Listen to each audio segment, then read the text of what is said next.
Hey guys,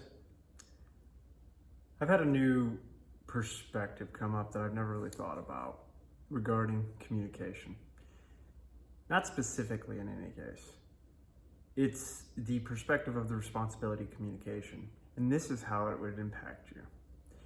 By taking the wrong level of responsibility regarding communication, you can either not put in enough effort or put in too much effort relative to trying to get your point across. And ultimately, we should be communicating the way that we see the world, especially relative to issues that are impactful to us. We should be doing this in an appropriate, direct, and respectful manner, but ultimately, we need to weigh out that responsibility of communication. This comes up because I have not read the book by Jocko Willink, but extreme ownership is an idea that I fundamentally believe in. I take extra responsibility, especially as a leader. I take more than my fair share. I think this is prevalent in most of my communication life as well. Extending assumptions probably past where they're useful and ultimately catering to the other person. I think this rides on the tail of some people-pleasing tendencies that I do have. Now, what can we find that's useful about this? I think that what we can find is looking in another context. I have said before that it's like putting on the training wheels. And a child never learns to ride the bike with training wheels. If you never take those training wheels off, they never really learn the next phase. In communication, I think this can be the same way. By taking too much of the responsibility of communication, you basically train someone to not meet you in the middle and to not meet you where they are. So ultimately, over time, you'll be spending more energy and more effort into catering to their needs versus what is an even balance, or in another sense, putting your needs at the same level. I think that this is very important to think about. In a sense, I do think that this robs them of the opportunity to take their responsibility. And many people will take advantage of this, which means that ultimately you're left managing two people's sets of informations or feelings or thoughts, when in reality you shouldn't. I believe that in certain settings this could probably be useful, but ultimately this is something that I'm working to correct myself. I think that it's important to set an expectation of communication and conveying what is important to you. But ultimately you can't force anyone to communicate with you. And ultimately you should behave in a way that says, hey, I want to communicate clearly with you, but I'm not going to come and drag those communications out. If you have something you want to say, then please do so.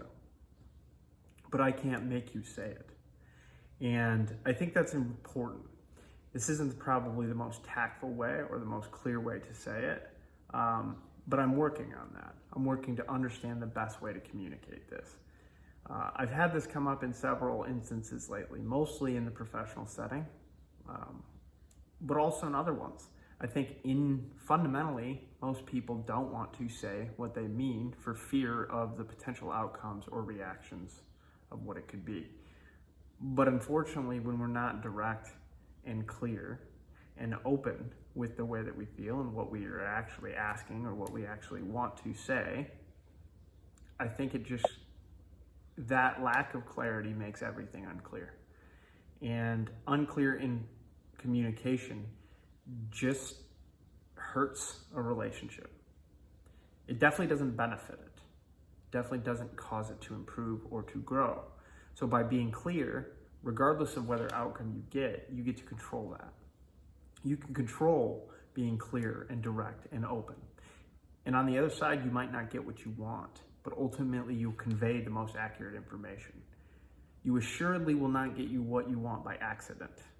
So by being intentional, you maximize the opportunity that you could, and you shorten the time to find out. Indirect, unclear communication just takes more time, takes more effort, and likely never gets your goal. I guess if you believe in extreme luck and in playing the lottery, then potentially you can get your outcome. But most likely you should ask for what you want, say how you feel,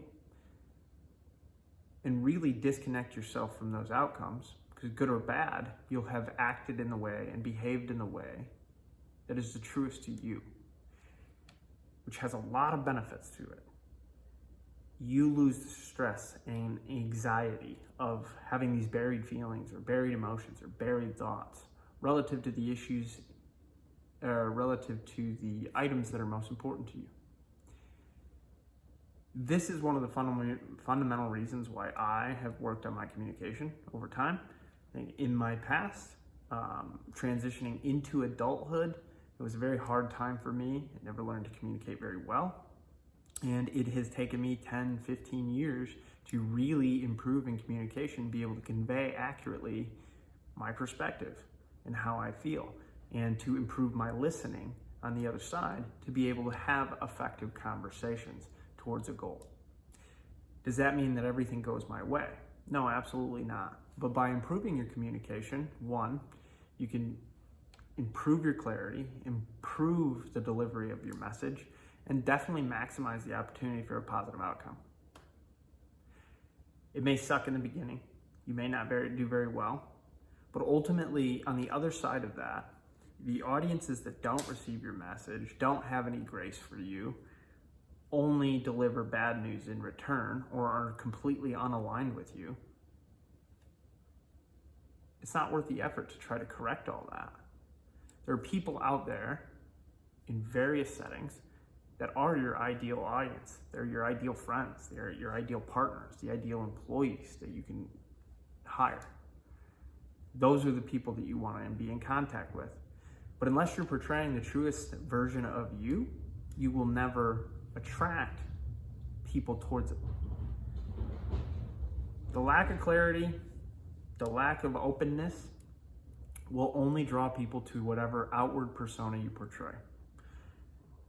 The ultimate thing here is to assume that responsibility fully, your responsibility and the control of the way that you communicate. This isn't assuming the responsibility for both parties. I would advise against ever meeting somebody all the way there and basically trying to force the communication. They need to meet you. And maybe that's more than halfway that you have to go, but ultimately they should meet you. So think through this. Think about how it might be useful for you. I know that it's a very crude concept for me right now, but understanding that I could set the expectation that we'll communicate when we have issues. If the other person doesn't play their part, in particular, I have a very disappointing situation at work. If they don't play their part, all I could do is reset a firmer expectation. And that is the path that I will take. I don't know how this will exist in every context, but ultimately it's the idea of assuming responsibility and assuming your control of yourself towards more open, more clear, more direct communications that ultimately attract what you want in the world. Hope this helps. You can't lose if you don't quit.